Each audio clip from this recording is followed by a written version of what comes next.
la cresta neural deriva la célula de Schwann.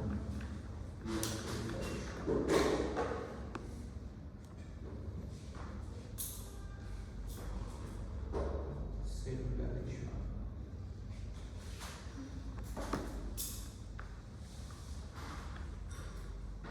También tenemos una célula llamada célula satélite. Ya que son otras células de la glía que ya tú tienes que averiguar para qué sirven las células satélite.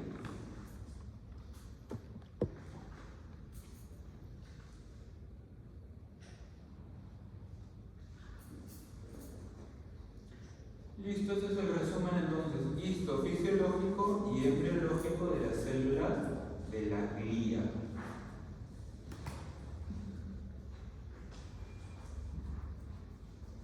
Como ya hemos visto, tanto el oligodendrocito como las células de Schwann se forman mielina. La diferencia es que ¿quién la forma en el sistema nervioso central? El oligodendrocito.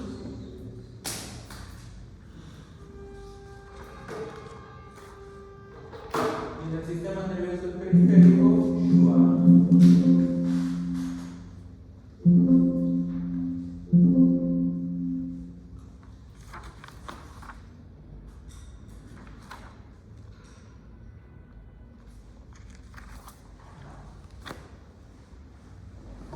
Enfermedades que atacan a la mielina del sistema nervioso central y la destruyen. ¿Cómo se llama esa enfermedad? Esclerosis múltiple.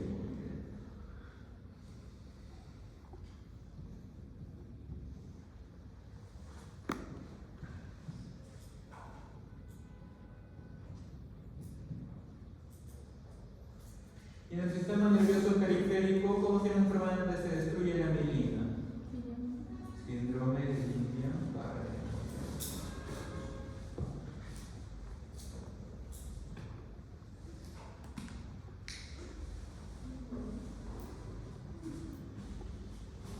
Oligodendrocito, Schwann, esclerosis múltiple es el problema de desmielinización del sistema nervioso central. Y cuando se destruye la mielina en el periférico, te da Guillain-Barré. ¿Y cómo se llama esta enfermedad que afecta tanto al sistema nervioso central como periférico? Creo que tenía Stephen Hawking. La esclerosis, si ataca a los dos, se llama ELA, esclerosis lateral amiotrófica. Ataca central y periférico.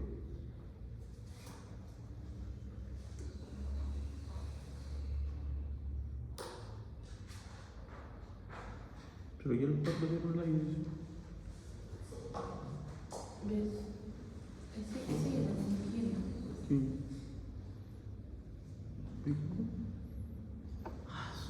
Me tocó la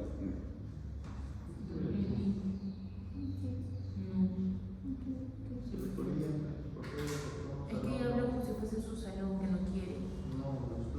Entonces sale el grupo idioma que sí están de acuerdo que sea el sábado. ¿Ves? El turno no está de acuerdo con la cirugía.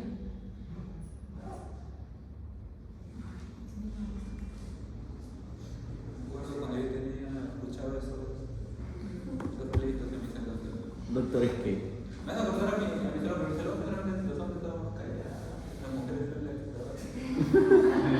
Creo que es algo que viene, ¿no? De fábricas de configurar. Los hombres son como que más ya, que carga y no carga. doctor, espera, ese no me es. Y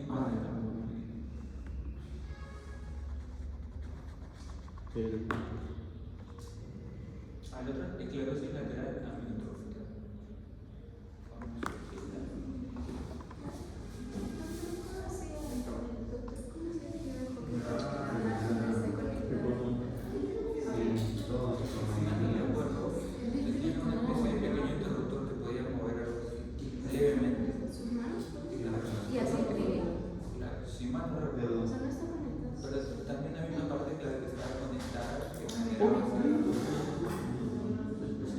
Conexión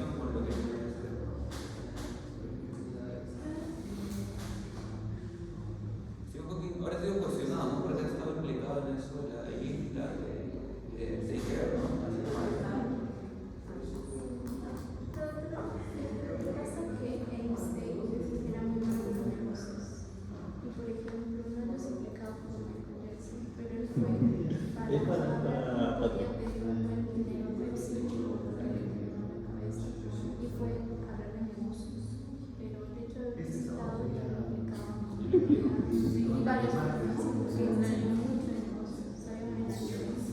Y por eso nos ubicamos. Ahora, ¿qué enfoque es? ¿Quién sabe? Son por la parte tendenciosa para hacer noticias.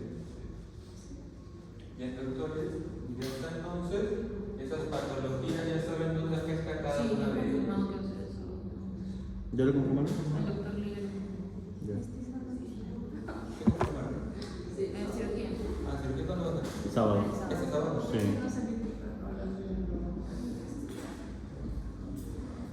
Está bien, ¿no?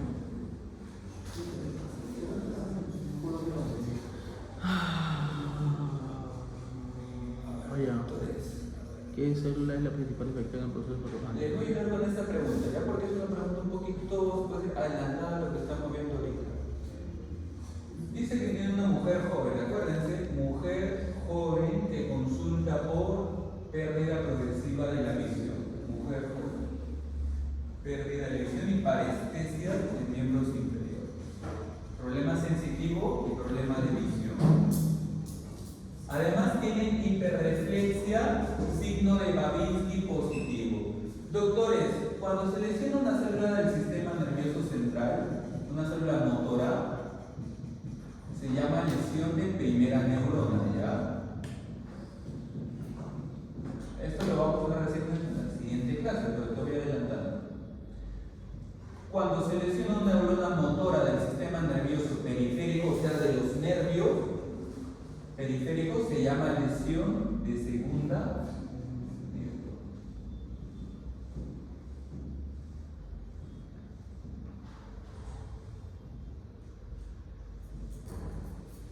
La lesión de primera neurona motora, o sea, la del sistema nervioso central, te da las hiper, o sea, ¿qué te va a dar? Hiperreflexia. El reflejo, por ejemplo, los reflejos va a ser mayor de lo normal. Hiperreflexia.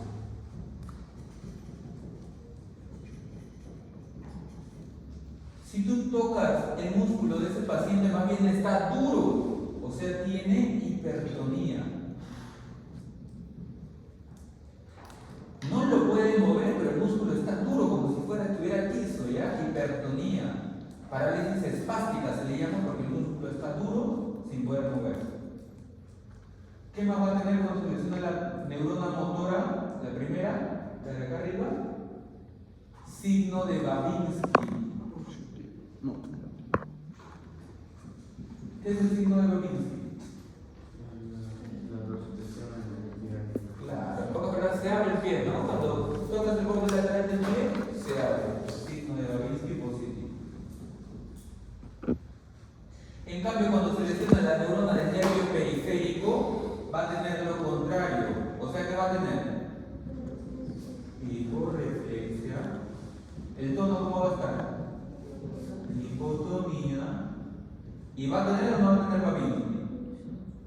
Según la neurona tiene o no tiene Babinski. No tiene Babinski.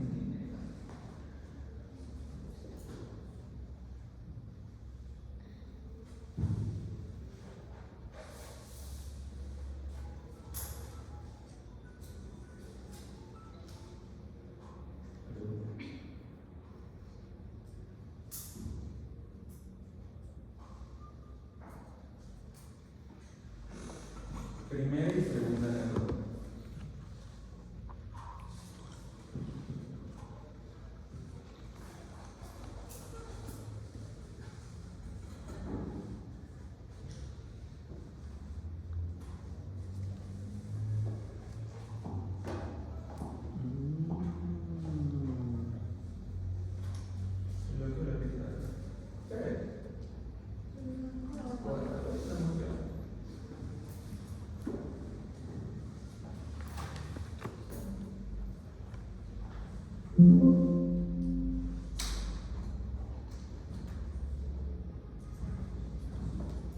Bien, entonces, primera y segunda neurona. Doctores, con todo lo expuesto, tienes un paciente con hiperreflexia Babinski. ¿Qué lesión es? ¿Primera o segunda neurona? Primera neurona, bien. ¿Qué ha pasado en esa primera neurona? Yo les voy a ayudar. ¿Ya? El diagnóstico de doctores es esclerosis múltiple. Porque daña primera neurona, o sea, daña el sistema nervioso central. Porque es mujer joven. Y porque ¿cómo se manifiesta la esclerosis múltiple? Pérdida súbita de la visión. Eso se llama neuritis óptica retrobulbar. Es la manifestación típica de la esclerosis múltiple. Una mujer joven que de repente deja de ver. ¿Un ojo o ambos? Generalmente comienza en uno, dejó de ver. Mujer joven. Y que aparte que no ve, tiene otros síntomas neurológicos. Siente electricidad. ¿Cómo se llama eso? ¿Parece? Sí. Tú le evalúas primera neurona, reflejos, hiperreflexia, lesión de primera neurona, hipertonía. O sea, te das cuenta cómo la esclerosis múltiple daña ojo y daña primera neurona. Así lo vas a reconocer. ¿Ya? Entonces, si el diagnóstico es esclerosis múltiple, pero esa no es la pregunta, te dicen, ¿qué célula es la principal afectada en este proceso si es esclerosis múltiple? La de oligodendrocito. Oligodendrocito, ¿no? Se ha desmielinizado el sistema nervioso central.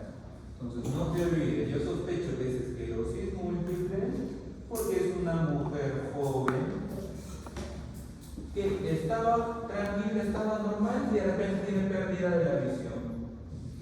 Deja de ver por un ojito. Eso se llama neuritis óptica.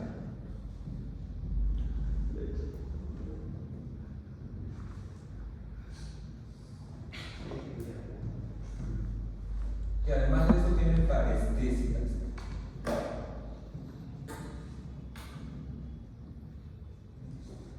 Además de eso tiene lesión signos de primera neurona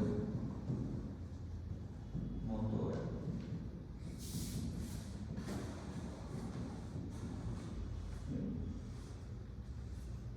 En la siguiente clase vamos a ver esclerosis múltiple y vas a ver que típicamente la resonancia magnética tiene lesiones periventriculares. ¿Ya? Eso ya lo veremos después, pero acuérdate de ese término. Lesiones periventriculares.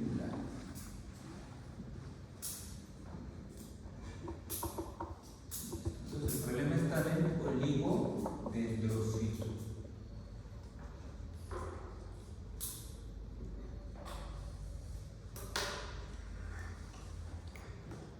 Ahora vamos a hablar rápidamente, doctores, del potencial de acción. Como se mencionó, cuando una neurona está dormida, ¿qué carga tiene? ¿Positiva o negativa? Negativa. No se olviden, cuando la neurona está dormida, tiene carga negativa. Está en reposo, está hiperpolarizada. Cuando la neurona quiere despertar para hacer sinapsis, quiere activarse, tiene que volverse positiva. ¿Y qué crees que tiene que pasar para que se vuelva positiva? Tiene que ingresar algo positivo. ¿Qué ingresa?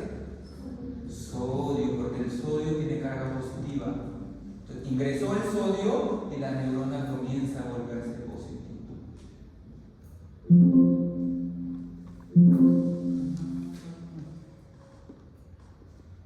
Entonces, así se despolariza. Ingresa sodio y se vuelve positivo.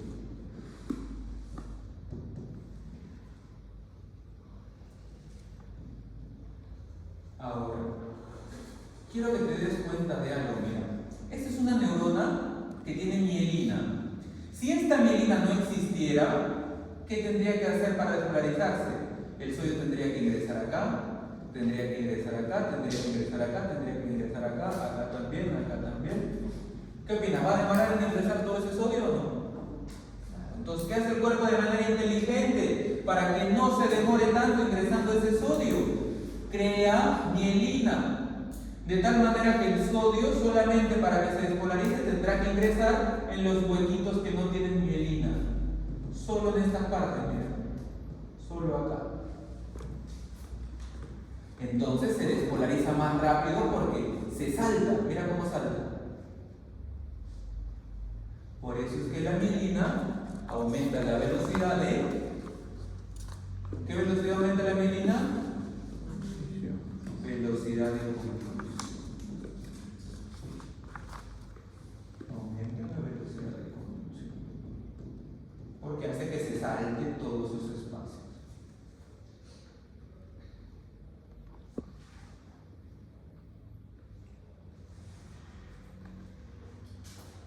Entonces, para despolarizar ingresa sodio.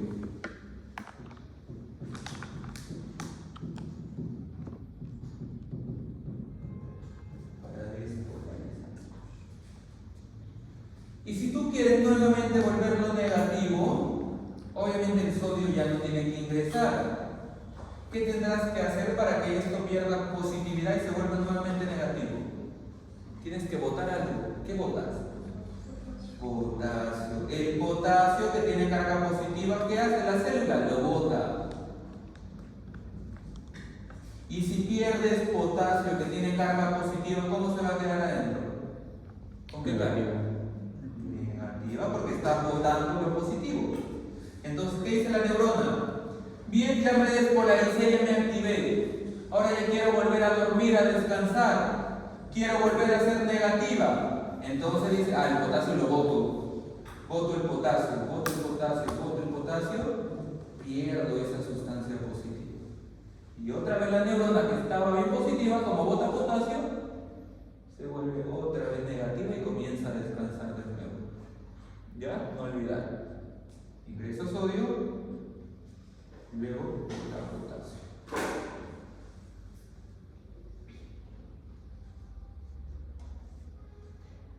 Esto es lo que te mencionaba, mira. La neurona cuando está en reposo, el axón, la neurona cuando está en reposo, acá tiene carga negativa. Acá está en reposo. Pero si la neurona quiere despertar, tiene que volverse positiva. Eso se llama fase ascendente o fase despolarizante. Es lo mismo. ¿Por qué ascendente? Porque la carga está ascendiendo. El voltaje de la neurona está ascendiendo porque se está volviendo positiva. Sube, sube, sube la carga. Se llama también fase ascendente.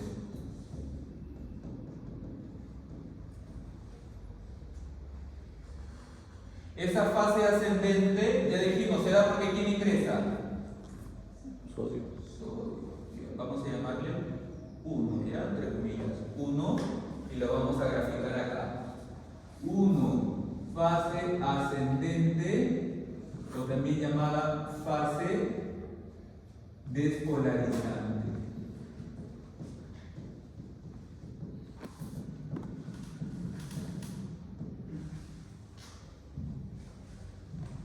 Sodio ingresa.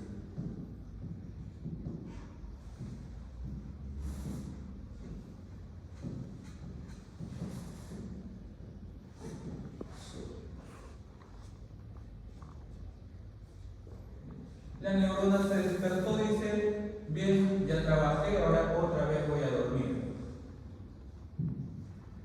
Comienza a volverse negativa. Esto se llama fase descendente o regularizante.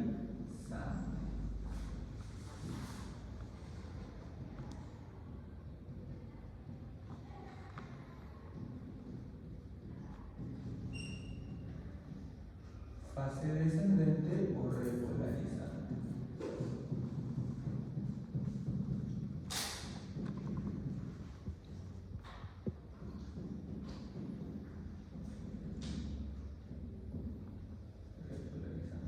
¿Y por quién se daba?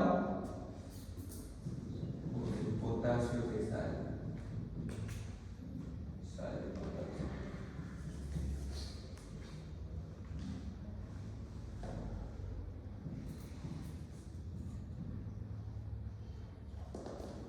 Listo, así funcionan las neuronas, ¿ya? Positivo, negativo.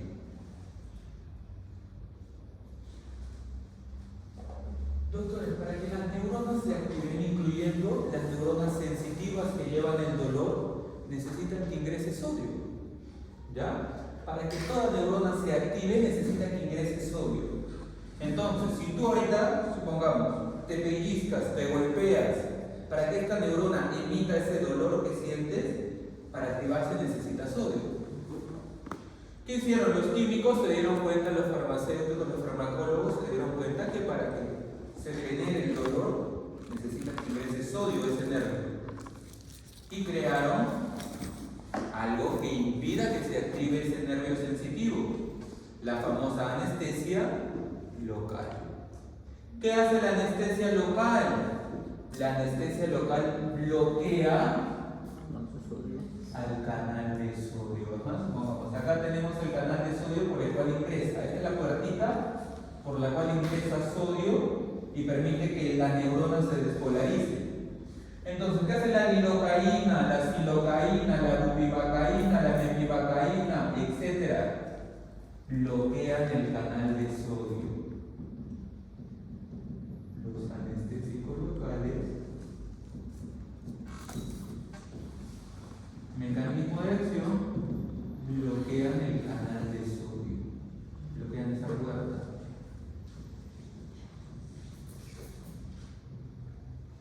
El canal de sodio dependiente de voltaje.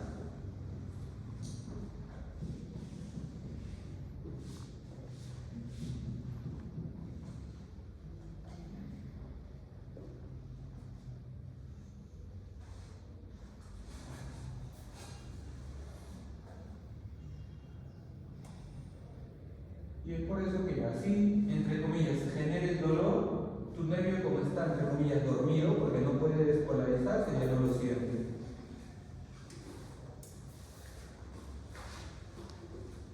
Pregunta: si el anestésico local bloquea el canal de sodio, ¿qué fase está bloqueando? ¿La fase ascendente o la fase descendente? La fase.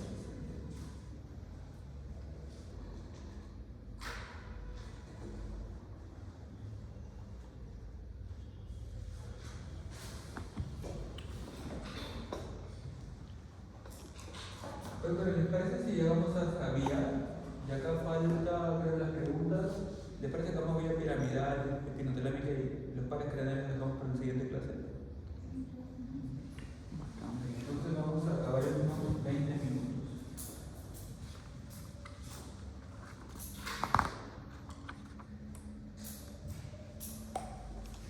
Doctores, ¿habrá neurotransmisores? ¿Qué es un neurotransmisor? Es una sustancia que libera una neurona y sirve para comunicarse con otra neurona. Ya es la comunicación entre dos neuronas. Esa sustancia que comunica una neurona con otra se llama neurotransmisor. Habrá neurotransmisores que al unirse a la otra neurona generen que ésta se despierte, o sea, se vuelva positiva, la activan. ¿Cómo se llaman esos neurotransmisores que al comunicarse con la otra neurona la activan? Excitatorio. ¿Cómo, por ejemplo, lo pueden activar? Al unirse al receptor de la otra neurona, ¿cómo pueden hacerla positiva? ¿Qué creen que debe ingresar? Sodio. Esto ingresa el sodio y así la despolariza. Se llama neurotransmisor excitatorio. ¿Cuál es el principal neurotransmisor excitatorio del sistema nervioso central? El glutamato.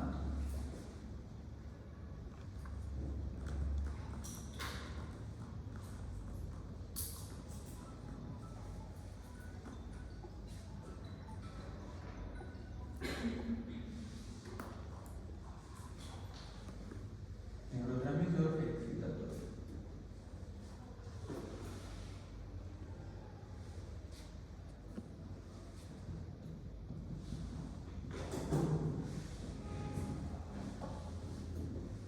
Principal neurotransmisor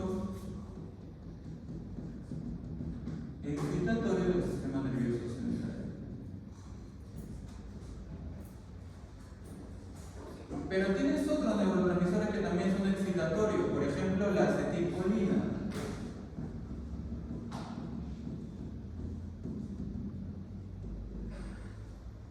Tienes otros neurotransmisores excitatorios, por ejemplo la noradrenalina.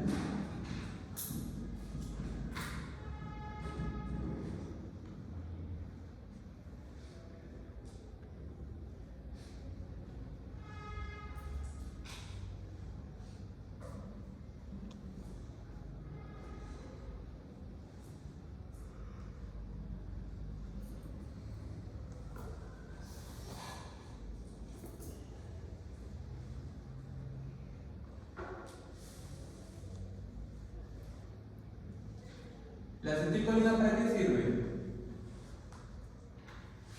Para activar la placa neuromuscular. ¿Se acuerdan del receptor nicotínico cuando han estudiado? Para eso sirve la acetilcolina.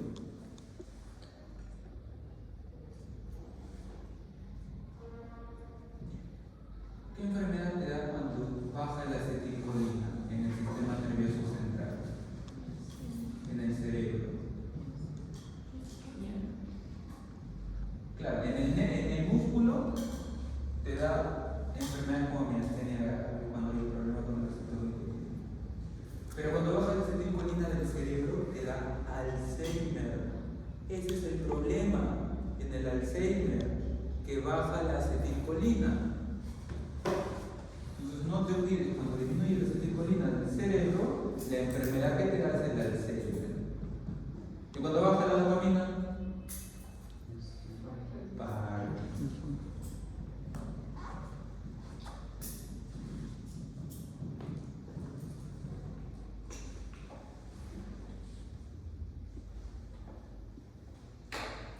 ¿dónde específicamente? Si en el Parkinson la lesión está en el locus Miller, en el Alzheimer la lesión está en el núcleo basal de Meiner.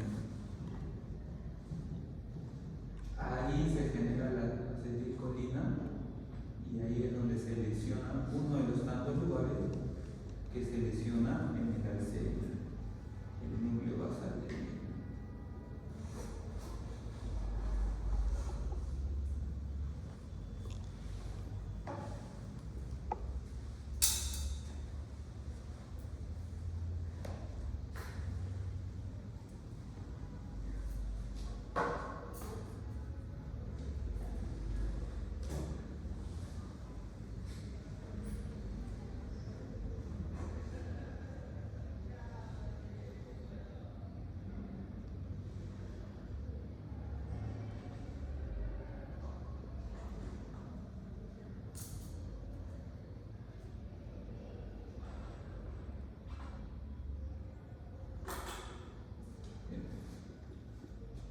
Así como hay neurotransmisores excitatorios que hacen que cuando se comunican las neuronas se vuelvan positivas, habrá neurotransmisores que al comunicar una neurona con otra, ese neurotransmisor generará que en lugar de despolarizarse, de volverse positivo, más bien se duerma más esa neurona, o sea, se vuelva negativa.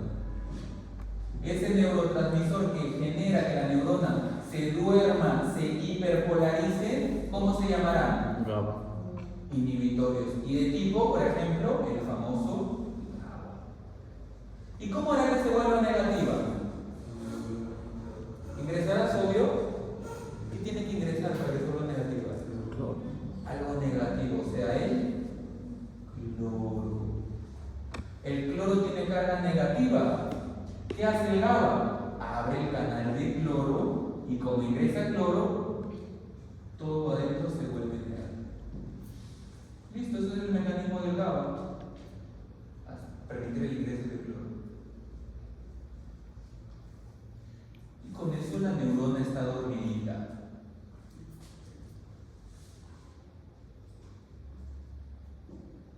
Doctores, ¿por qué se da una convulsión? A grandes rasgos. Una convulsión es cuando hay mucha actividad eléctrica, ¿no? ¿Cómo creen que está el cerebro? ¿Positivo o negativo? Si hay mucha electricidad. Positivo. ¿Por qué se dan las convulsiones, doctores?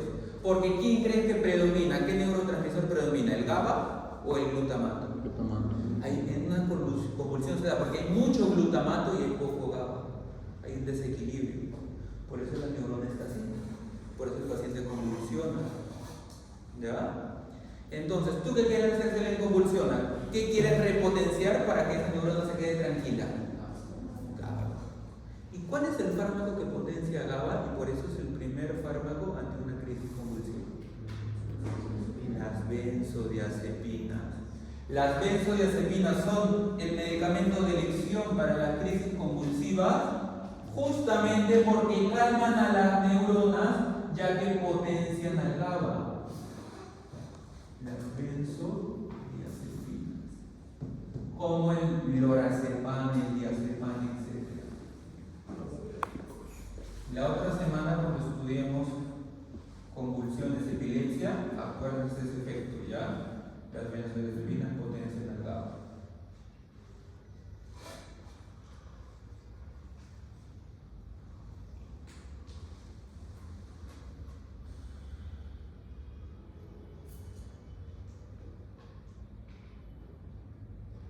Al final te va para nada.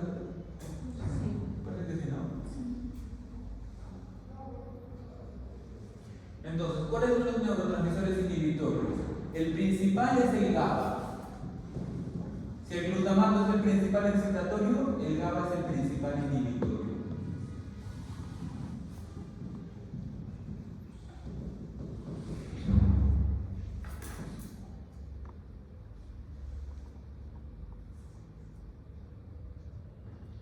De ahí tienes a la glicina.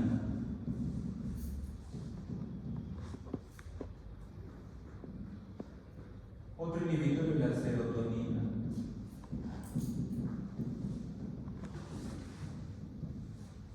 GABA, glicina, serotonina.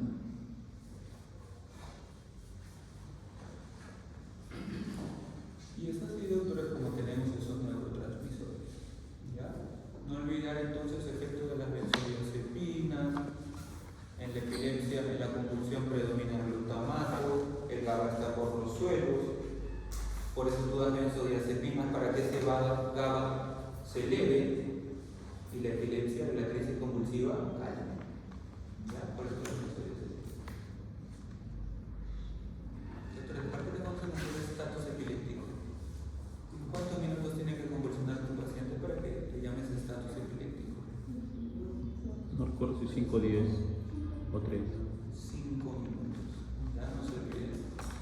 El estatus epiléptico es cuando una convulsión tónico-clónica generalizada, ¿a qué se refiere? Es la que están así, en el suelo botando espuma. Tiene que durar 5 minutos para que le llames estatus epiléptico. ¿Y por qué es importante eso? Porque si dura más de 5 minutos, no va a calmar por sí sola. Tienes que darle sí o sí. Esa es la importancia, ¿ya? Una convulsión de 1 minuto puede calmar, 2 minutos puede calmar, 3 minutos puede calmar. Si convulsionó 5, 6, 7, 8, 9, 10 minutos, no va a calmar sola. Sí o sí pone la benzodiazepina. ¿Ya? Esa es la importancia de ese diagnóstico, ese término médico.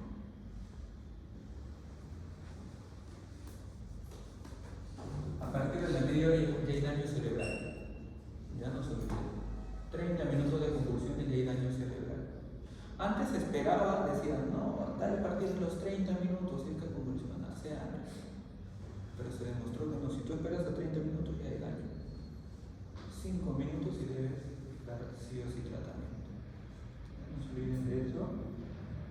Cuando estén en el serum, si por ahora, que no quiera que llegue un paciente convulsionando, ya saben, 5 minutos sí o sí su benzo.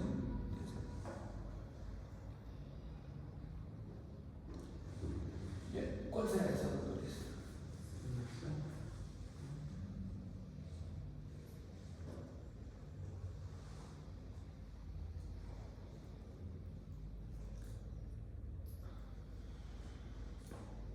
En primer lugar, ¿qué sustancia le estarán echando que bloquee los canales de sodio? ¿Los anestésicos de qué tipo? Locales, ¿no? Es un estudiante de medicina que estaba en una práctica y de casualidad le pinchan el anestésico local. Doctores, ustedes le han inyectado anestesia local, ¿no? A ver, ¿qué hacen, doctores, cuando inyectan anestesia local? ¿Qué es lo primero que hacen? ¿Ingresaste? ¿Le inyectamos directamente? ¿Qué hacemos primero? Aspiramos. ¿Y por qué aspiramos? Claro. Si tú colocas anestesia y estás en un vaso sanguíneo y no aspiraste, si tú inyectas te va por toda la sangre. ¿Y qué vas a hacer? Intoxicación por el anestésico. ¿Ya? Entonces no te... Por eso es que aspiras para asegurarte que no estés en un vaso sanguíneo. Bien. Probablemente a este estudiante no le aspiraron, le inyectaron sin aspirar y ese anestésico se ha ido por todo el cuerpo y se está intoxicando, una sobredosis. Por eso es que de repente le han inyectado acá, supongamos en el brazo, ¿y dónde se le está adormeciendo? En la boca. Te está diciendo que el anestésico se ha ido por todo el cuerpo. Mira cómo le adormeció la boca. Bien, este es un caso clínico típico de intoxicación de sobredosis de anestésico local. Pero eso no nos pregunta, ya identificamos que es un anestésico local. Lo que nos preguntan es, ¿cuál es el cambio fisiológico que ocurrirá en este paciente si se ha bloqueado el canal de sodio?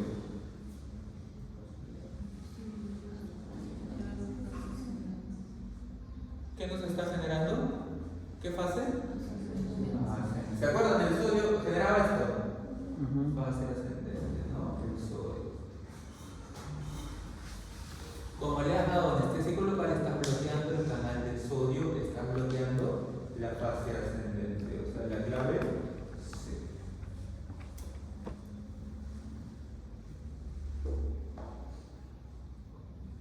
La clave C.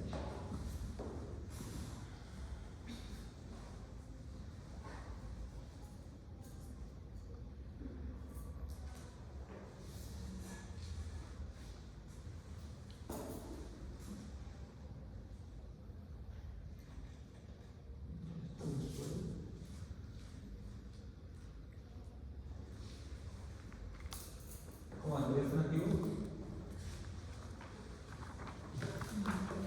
Son las 4:30. Luego en la siguiente clase, pero lo van a estudiar. ¿Seguro? Porque yo le tomo pasito de repente de esto, lo van a estudiar. Ya.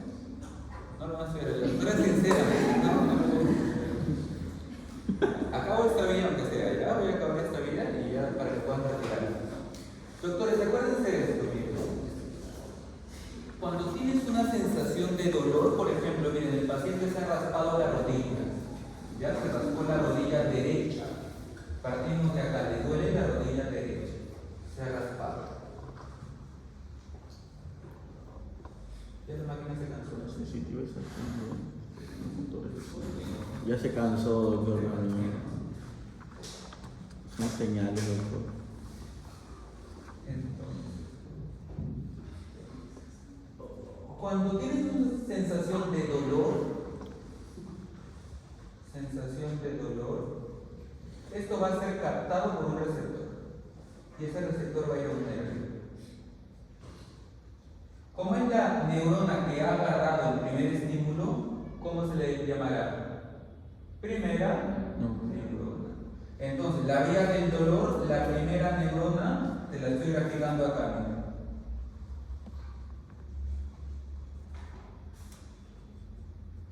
Esta es la primera neurona de la vía del dolor. Pregunta, tenemos que identificar la médula espinal. La médula espinal tiene partes. Doctores, esta parte que te estoy graficando, ¿cómo se llama? ¿Astas o columnas? Asta, ¿no? Esta es la asta gris. ¿Anterior o posterior? Anterior. Acuérdense, esto se llama anterior, esto de acá. Esta es la parte posterior de la médula. Esta es asta gris anterior, esta es asta gris posterior.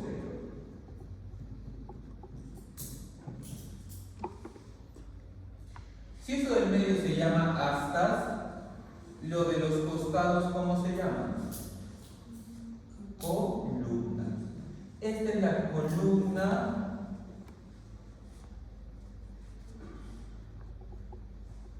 Esta es la columna blanca lateral.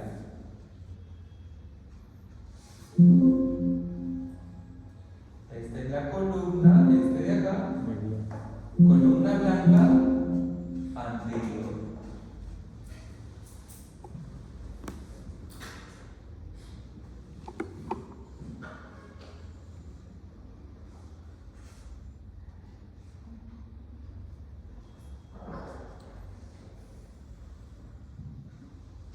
Y esta de acá es la columna blanca, ¿cómo se llamará? Posterior. Columna blanca posterior. Tenemos que recordar las partes de la médula si queremos entender esta parte. Así como hay astas y columnas, de la médula salen las raíces, ¿no? ¿Esta qué raíz será? ¿Anterior o posterior? ¿Esta qué cara es? Raíz anterior. ¿Y esta qué cara es? Posterior. Esta es la raíz posterior.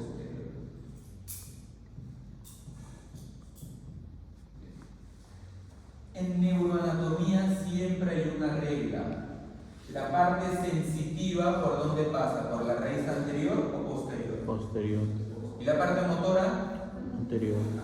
Nunca se olviden de eso, ¿ya? Entonces, la vía del dolor, como es una vía sensitiva, la primera neurona pasa, regresa por la raíz posterior.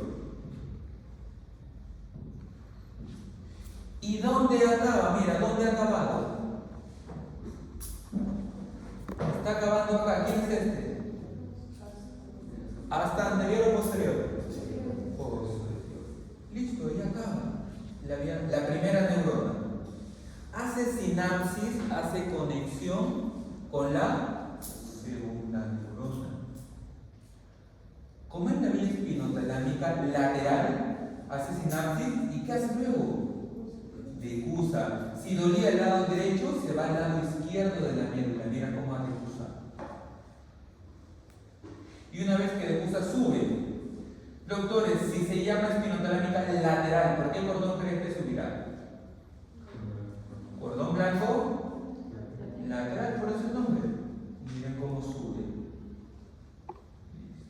¿A qué se refiere con que sube? Ya. Imagínate que viene así. Supongamos, le doy acá.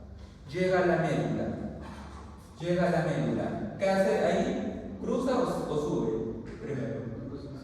Cruza. Si viene el lado derecho, se va al lado izquierdo. Y luego recién sube hasta acá.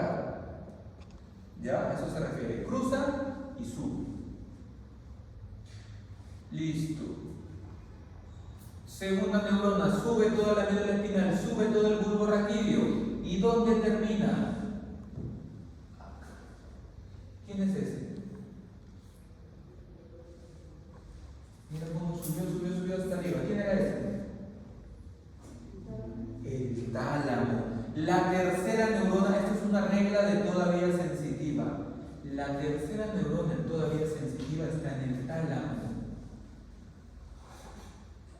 Específicamente en un núcleo del tálamo. ¿Cómo se llama ese núcleo sensitivo del tálamo? Núcleo ventral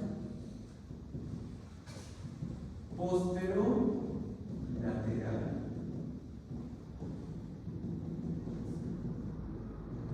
Núcleo ventral posterolateral. Ese es el núcleo del tálamo.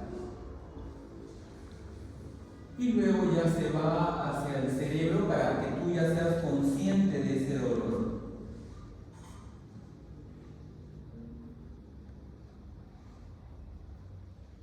¿A qué área del cerebro se va? ¿Cuál es el área sensitiva del cerebro? 3, 1, 2.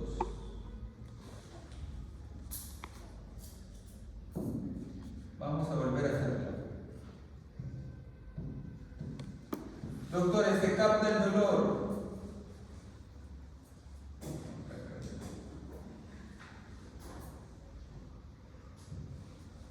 Se capta el dolor. ¿Qué es lo primero? La primera neurona, ¿hasta dónde llega? Hasta el astragalus posterior. Creo que ya se lanzó. 4:34. ¿Hasta ahí lo dejamos? ¿O quieren culminar? ¿Lo dejamos? Ya. Listo, doctora, repasen esta vía, ¿ya? Repasen Ole-Bourdat, repasen el espinotalámico. Doctores, el enlace que generé en YouTube, ¿lo pueden tener ustedes? Creo que no. ¿Enlace YouTube? De mi clase del martes. Ah, de Zoom. No lo pueden tener, ¿no? No, creo que no. Pero solo puedes subir a YouTube. No puedo, me funciona. Doctores, averigüen.